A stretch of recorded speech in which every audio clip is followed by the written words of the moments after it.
digital arrest. So this is a new kind of scam I have come across. Hi guys, this is me Priya and we are back in this new video to discuss about something. So by the title of this video you might understand that I'm here to share about my personal experience of almost getting scammed twice. So yes, so I planned on making this video after coming across this Instagram video of Ankush Bahuguna where he shared his incident with a digital arrest scam. So while I was going through his video, I thought to share my personal experience with you because I I swear I was almost scammed twice, and it was just a matter of luck that it didn't happen and I didn't lose my money or my mental peace, which almost happened in Ankush Bahuguna's case as well.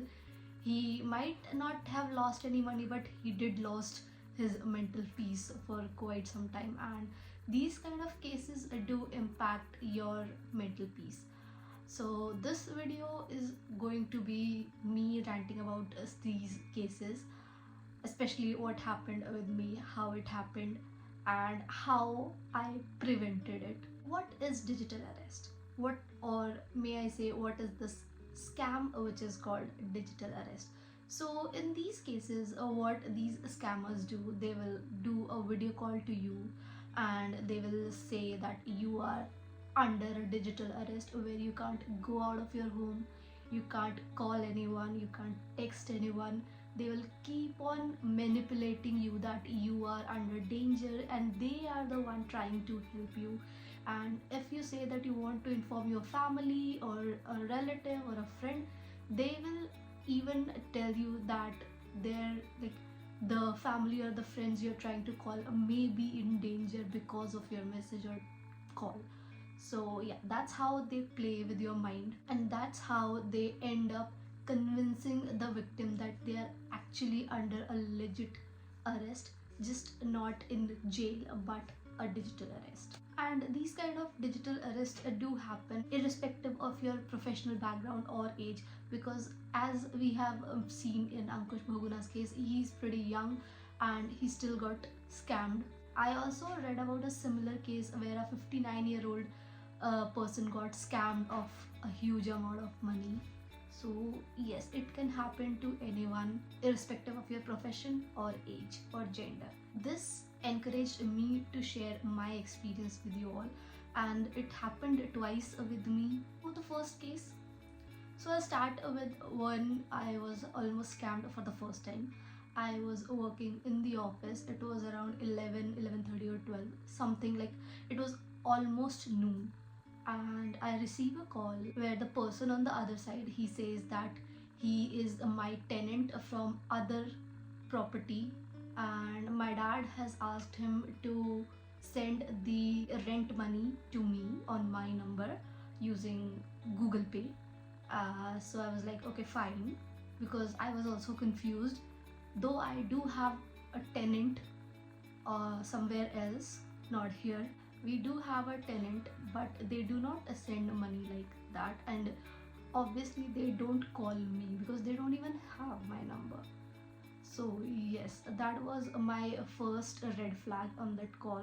So I was like quite confused why they are calling me and why would my dad ask them to send money to me when he himself uses the online payment method and he can receive the money. So that was like first two red flags I noticed, and that kind of made me confused, but still I was like, okay, fine, send the money and I'll just confirm it to you. So after some time, like after a couple of minutes, I received a text which says I received a 50,000 of transaction to my Google Pay. I was like, okay, fine, but 50,000 shouldn't be the rent, it's too much. So I was slightly confused. So again I received another call from that same person, same number, And he was like, oh, I'm so sorry, I was supposed to send you 5,000, instead I sent you 50,000, and please deduct 5,000 of rent and send back the 45,000 amount. I was like, how can someone be this confused and send me 50,000 instead of 5,000? Like 50,000 is not a small amount considering someone who is paying his rent. So I was again confused, and yeah, that was my third red flag. So I was like, okay, fine, let me check. I didn't do anything immediately. I was like, okay, fine, let me check. And I disconnected the call. And then I just checked the message. It was showing 50,000, but then I checked my Google Pay app. It didn't say that I received any money, which means I received a fake message. They just texted me, and that too, the message was not from bank number, it was from some other number. So yeah, that was another point. So I just called my dad. I asked him that, did you ask someone to send money to me?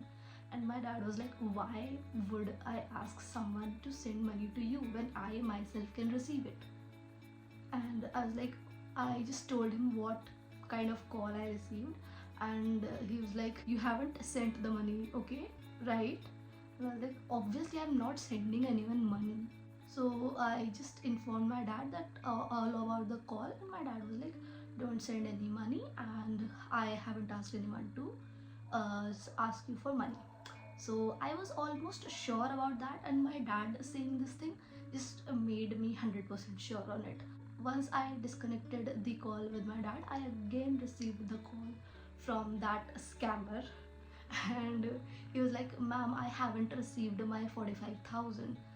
And I was like, okay, you'll receive it in some minutes. I never said that I haven't sent the money and I'm not going to send the money. I didn't say that, because obviously that will alert the person. So I just told him that you'll receive the money within few minutes. And he was like very relaxed and chill. He was like, okay, fine, thank you so much, let me know once you send the money. And once the call was disconnected, I just blocked that person. I reported the number, and yeah, and after that, whenever I received any call from an unknown number, I just try not to get too engaged, because that can lead up to a lot of loss, you never know. But what happened in this case, I somehow prevented the scam. However, like after a week or so, one of my colleague, he received a very similar call, like very similar call. But the only thing is that instead of the house rent thing, they were like, I am calling from the hospital, and since your mother is admitted, we need a certain amount for you to transfer to us. And the very alarming and scary part was that indeed his mother was admitted. And in my case, the alarming part was indeed there was a tenant who sends rent like that. Like, these are something really scary parts of these scams. The kind of information they get, how, from where, it's still very difficult to figure out. So for my colleague, I just warned, like after the call ended from my end, in my case, I just kind of warned, I just kind of told my colleague, oh, I received such kind of call. So when he received that similar call, he was alarmed. He was like, A, my mom is admitted in a government hospital, and B, they don't ask for money.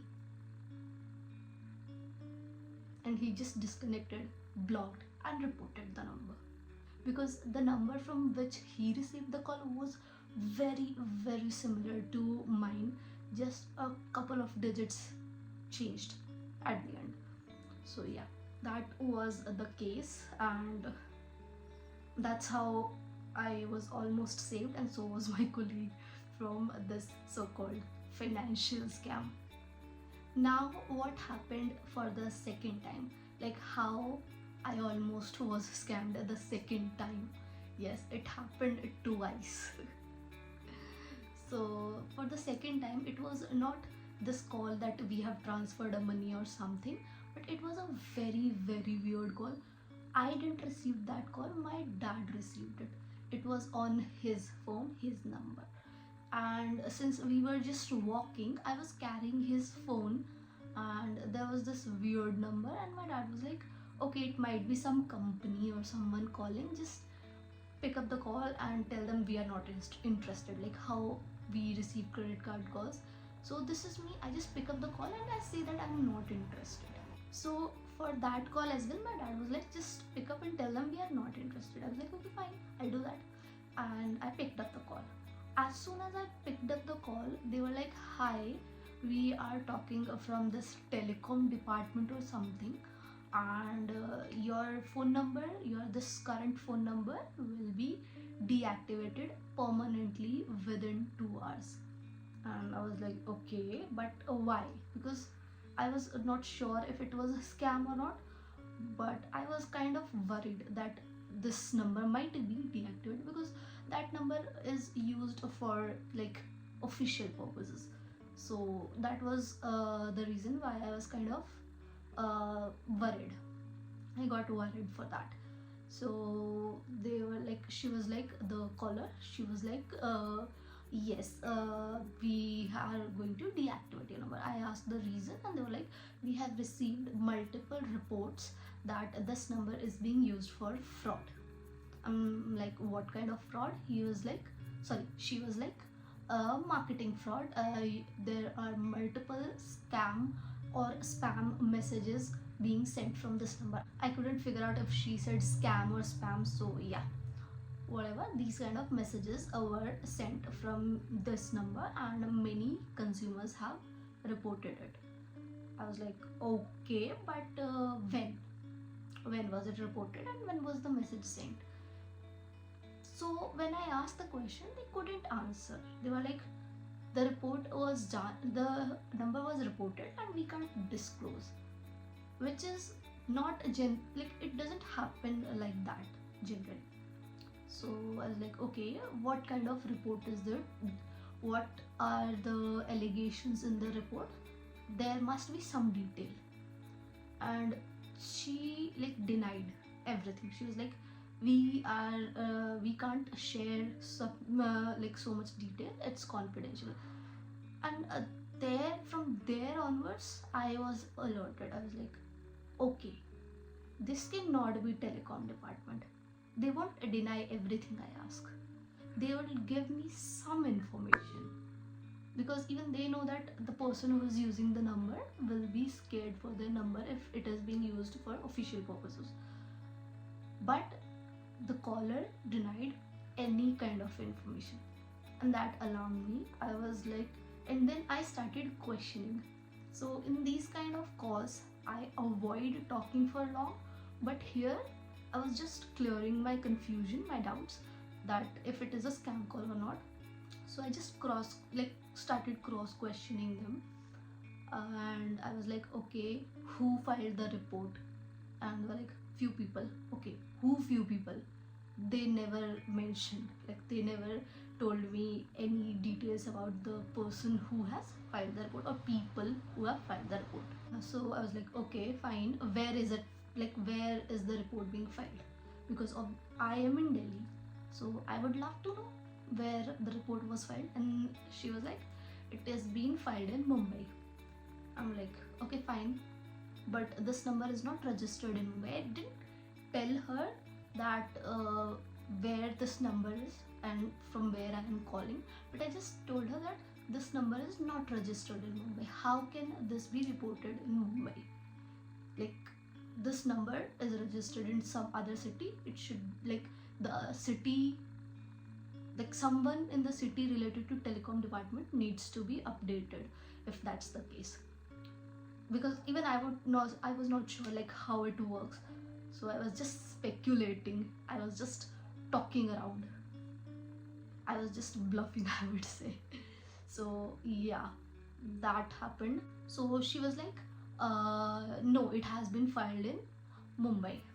I was like, okay, let me know what was the number mentioned in the report. And she was like, your current number on which we are talking. I'm like, tell me the number. What is the number? And she couldn't tell me the number. I'm not sure, but I guess in some cases, if you do such computerized call, then you might not be able to see the number. I am just guessing that might be the case. So she couldn't tell me the number. And then I asked, like, on whose name this number is registered. Like, if there is a report, there might be some name, either company name, if it is a scam or a spam message issue, or a person's name if someone has personally filed a report. So I just started cross questioning. I was like, tell me the number, tell me the name of the person on whom the number is registered. But the caller couldn't answer any of my question. And then I was like, I was super sure. And even my dad was like, हो गया तेरा, बहुत cross questioning कर ली तूने, वो scam है. And I was like, I know it is a scam call. I didn't say it on the call, but I did tell my dad that I know. And the other side, the person, she was constantly trying to get more information, and she was like, oh, you need to contact this person, you need to come to Mumbai, I will like book the tickets and flight for you, kindly transfer this much amount. She quoted an amount. So kindly share, I'm giving you a link on this number, click on the link and do the payment. I was like, किसको बेवकूफ बना रही है, this is not my first time. And I was like, okay fine, send the link. See, this is my pattern with my scammers. I don't tell them that I'm not going to do it, that I have guessed they are scammer. I just play along. I was like, send the link, send the number, or whatever. And before she could even send the message, I just blocked that number. I just reported that number. That's what I do. So yeah, these were the two cases where I was almost scammed of I don't know how much amount of money and my mental peace. So guys, please be aware. Right now I'm laughing on this, but when the calls actually start, it like people tend to get worried, because the way these scammers talk, they talk in a very convincing tone. They will manipulate you so well that you won't be even able to guess that what happened with you.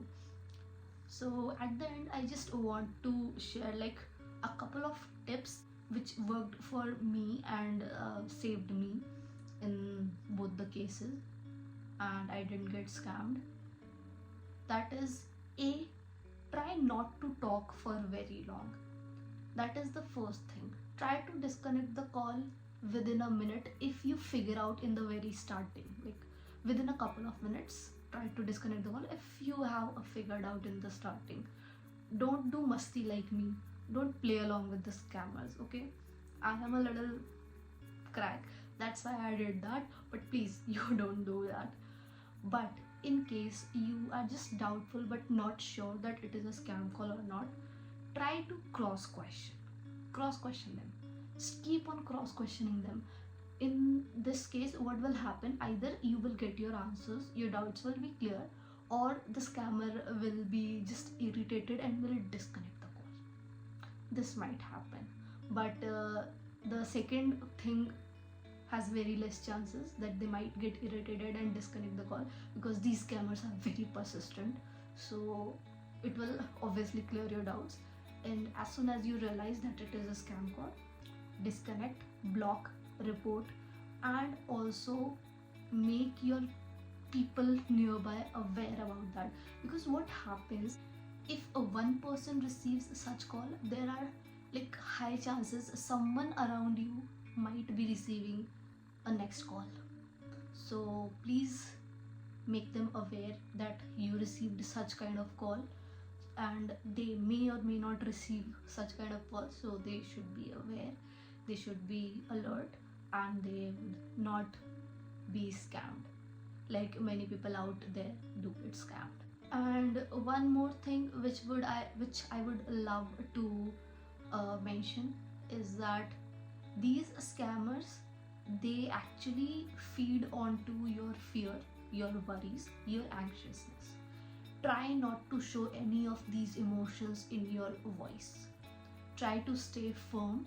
Try to talk in a very neutral tone so that the other person should not be able to guess what you are thinking.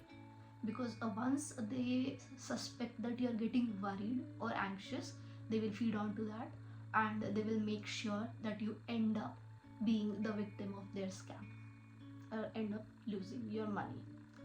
So yes, that will be what I want to say. So this video might be all over the place. It might not have started in a very polished way, and it might not end in a very polished way, but this is something I wanted to share because I just wanted to make my viewers aware about such scams going on, or how you can kind of prevent these scams, or basically you should be aware that there are such scams going on. And once it was me, next it can be you. Just be aware, stay safe. I'll see you in my next video. Subscribe the channel if you haven't. Click on the like button if you think that this will help create awareness. Let me know in the comments if you have any such experience, so that whoever comes on this video will be aware about many other such scams going on. Also, you can mention how you were able to prevent the scam. That would be great help to all the viewers. And yes, that was all I had to share in this video. It's been a long video. I thought it is going to be a quick 7-minute video, but it's a long video, just me talking. That's it for today's video. We'll meet again in the next one. Till then, take care of yourself and stay healthy. Bye bye.